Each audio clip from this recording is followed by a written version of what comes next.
Assalamualaikum warahmatullahi wabarakatuh. Perkenalkan, nama saya Nur Afnis Ruayuni dengan NIM 57001230880 dari kelas 5 Ikom C. Nah, di sini saya akan menjelaskan situational krisis komunikasi atau teori komunikasi krisis. Nah, situasional adalah teori yang menjelaskan bagaimana sebuah organisasi atau pihak harus merespon krisis berdasarkan situasi dan jenis krisis yang terjadi. Teori komunikasi yang dipakai dalam merumuskan strategi komunikasi krisis bagi pemerintah Indonesia adalah teori komunikasi krisis situasional atau situational crisis communication theory atau SSCT yang didukung dengan teori pemulihan citra atau image restoration theory. Nah, strategi komunikasi dengan pendekatan SSCT dapat dipraktekkan oleh pemerintah sesuai dengan jenis krisisnya, baik pada respon krisis primer maupun sekunder.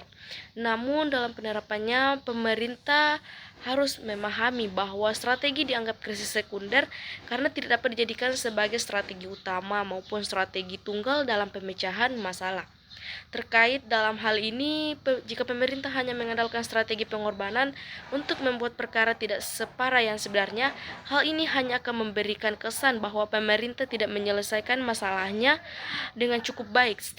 Strategi respon krisisnya harusnya dapat meredakan kerusakan reputasi. Nah, dengan cara menunjukkan perhatian perusahaan kepada korban dan perusahaan tahu bagaimana mengambil sikap yang tepat dan sesuai dengan harapan publik. Nah, saya mengambil itu contohnya pada yang pernah viral itu di Rio.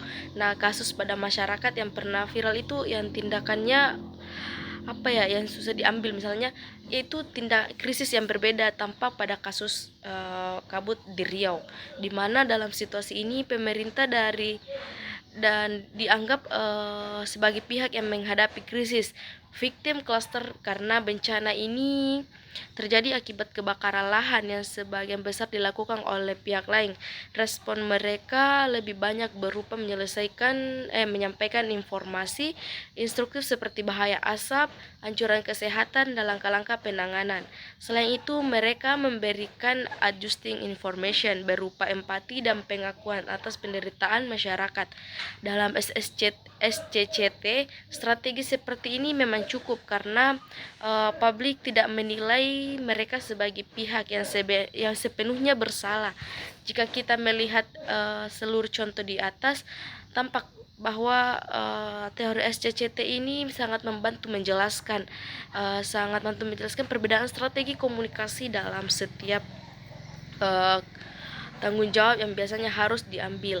Strategi pemulihan yang lebih kuat seperti apologi atau compensation, sementara organisasi yang dianggap sebagai korban cukup memberikan klarifikasi dan empati.